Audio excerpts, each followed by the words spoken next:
So holy shit, the right wing obviously has been clearly divided as of late, actually for a few years now, specifically on the issue of Israel, right? You have people like Officer Brandon Tatum, the Daily Wire guys, the PragerU influencers, even Steven Crowder. However, Steven's not so aggressive with it, but they are going after people like your Candace Owens, your Tucker Carlson, and your Nick Fuentes, Myron Gaines, people like this, that they specifically attack for being Jew haters. Shit, even Marjorie Taylor Greene has stated and advocated now for cutting funds for Israel. So this is kind of the big division at this point.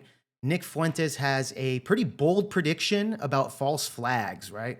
False flags within our government to kind of turn the tide for the public opinion to be more against these kind of quote unquote alt-right individuals that criticize Israel. This is what Nick had to say. Don't wish violence upon them. I don't want them to die. I don't like them. I don't agree with them. I think in many ways they're traitors to the country. And I think that they should go live in Israel. I think they'd feel more at home there. But I don't want them to die, and I don't want them to be threatened, and I don't think they should be threatened. And I'll just say that at the outset. And here's the outside of the obvious problem with this. If you've been around and paid a little bit of attention, if you've been around for any amount of time and paid any amount of attention about any of this, it's very obvious where this is headed. They are fighting what they consider an 8-front war against their enemies. And by they, I mean Israel, the Jews. They're fighting in Lebanon. They're fighting in Iran. The 8th front in their war is in America. And look at what they're doing. I gave some examples earlier. They're trying to get the faculty at Harvard fired. They're preventing people from entering America on a visa if they criticized Israel. They're blowing people up with these group chats. And this is another way they're going to fight us. They always have, which is they will find crazy people, or crazy people will present themselves. But these crazy people that are animated by the kind of rhetoric which has become very popular these days. There's been very little restrictions on this sort of speech. People are able to talk very openly about Jews and Israel and the Holocaust and in a very negative way. Now, this is a recent phenomenon, guys. Mind you, Nick got canceled for speaking about the Israel conflicts, right? The Israel issues, etc. He got banned off of YouTube. He got banned off of everywhere. So a lot of people didn't fuck with Nick. Totally understandable, especially here on YouTube. They could get their channel taken down. Now that it's become a full frontal mainstream issue, Nick is now being a little bit more welcoming on platforms. Now we can react to Nick content without being flagged on our YouTube channels, right? The tide has changed, people are reading the room better. People are abusing that right now. They're abusing the very liberal climate that we have.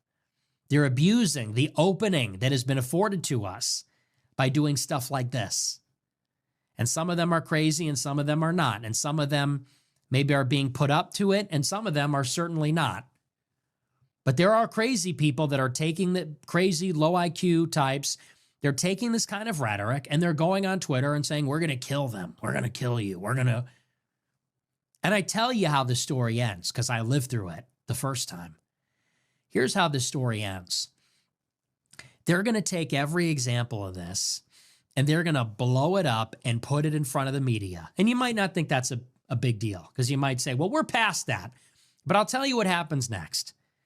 There's going to be a false flag. Someone's going to get shot. Someone's going to get hurt. I pray to God it doesn't happen. I don't want that to happen, but I think it will. I think some psycho is going to snap. Some psycho is going to be groomed and made to snap. Maybe it'll just be a straight up false flag, but something will happen. It will implicate an anti-Semite. And that anti-Semite, you're going to go on his timeline and you're going to see he's following he's going to be following Candace, Tucker, me, Dan Bilzerian, Jake Shields. And his account is going to be filled with cheerleading for us and hatred for them. And it's going to be just as it was before. They're going to convene the Sanhedrin. They're going to convene the council. of telecom companies, tech companies, social companies, and they're going to say, we got a real problem on our hands. We have to shut this down. It's gotten out of control. It's gone too far. And coincidentally, Ben Shapiro spoke about this. He said, Matt, if somebody tried to kill you, more than likely the bullet came from the left. However, if they go after me, I don't know what direction the bullet went. Kind of your litmus test is the people who are trying to kill you. And I totally get that. I also have that litmus test. The difference is that I think that if somebody tries to kill you, Matt, there's a good shot that it's going to be a leftist. If somebody tries to kill me, it's a freaking Agatha Christie novel. I just don't know which direction the bullet is coming from at this point, given the sort of various and sundry radical extremes that exist. I'm not going to say that the right is equivalent to the left in this respect, because I don't think it's been mainstreamed to nearly the same effect on the right that it has been on the left. But to pretend that it has not infiltrated a lot of very important spaces, I think is sort of whistling past the graveyard. Now, again, that's not about the Politico story. That's more of a broad commentary about where we are in the movement. But I don't think I'm calling for any of these people to be deplatformed, or removed from YouTube, or removed from Twitter. In fact, I've called for many of these people, Nick Fuentes, for example, to actually be returned to Twitter, despite the fact that we have some pretty significant disagreements, including the fact that he thinks that I and people like me are scurrilous, sons of Satan, or whatever, however he would put it. And suddenly this liberal climate that has been cultivated, where we're able to speak freely, we can talk about these issues openly, it's going to start, well, it won't start. It will immediately snap shut. Violently and rapidly, it will snap shut in an instant.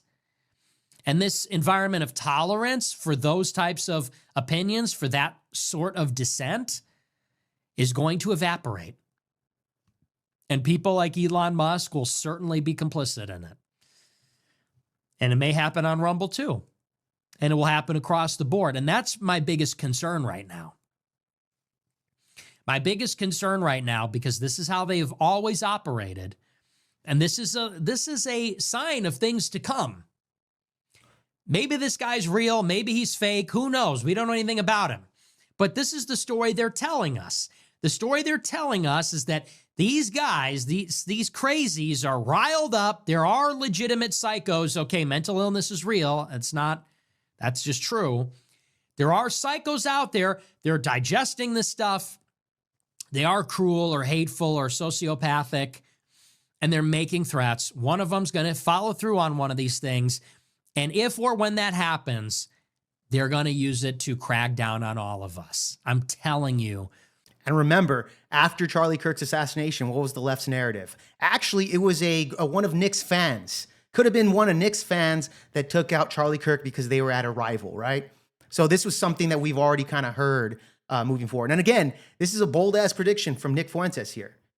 I really hope that's not the case. We don't want anybody to get hurt that's on the right or the left. We don't want any violence of that nature.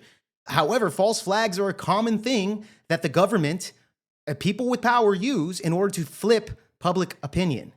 So that's what I'm saying. It's not entirely far-fetched, but I pray it doesn't happen. That is where this is headed. And I hope that doesn't happen. I don't want that to happen, but I feel like that's the case.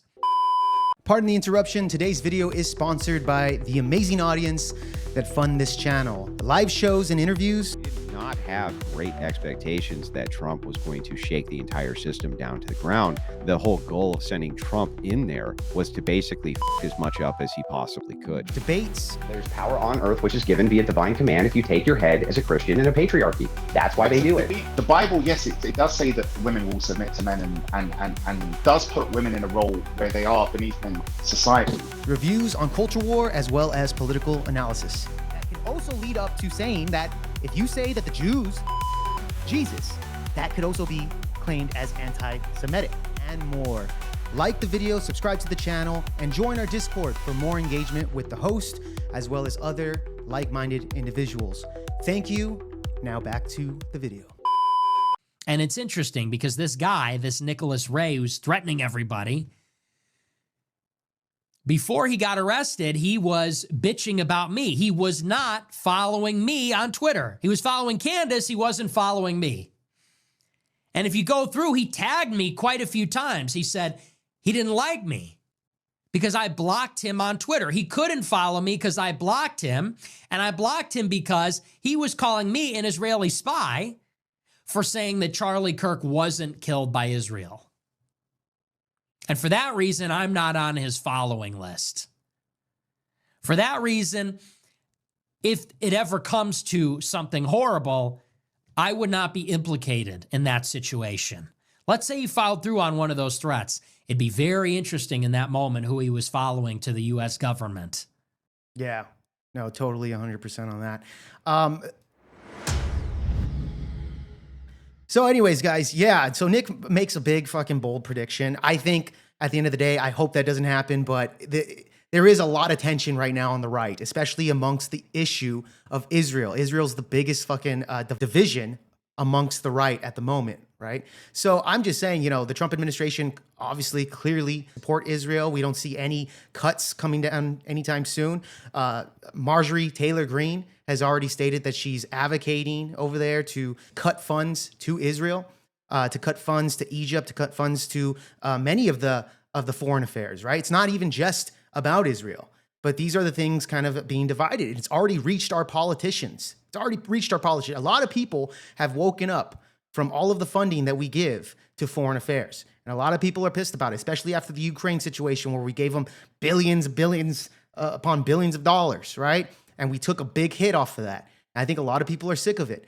So this is kind of the division specifically with Israel that's going on amongst the right. But guys, who do you think is right in this situation? Do you support what Nick is saying? Do you guys think that Israel should be cut? Do you support the Trump administration's advocacy for Benjamin Netanyahu moving forward? Tell me your opinions down below, and I'll see you guys on the next video.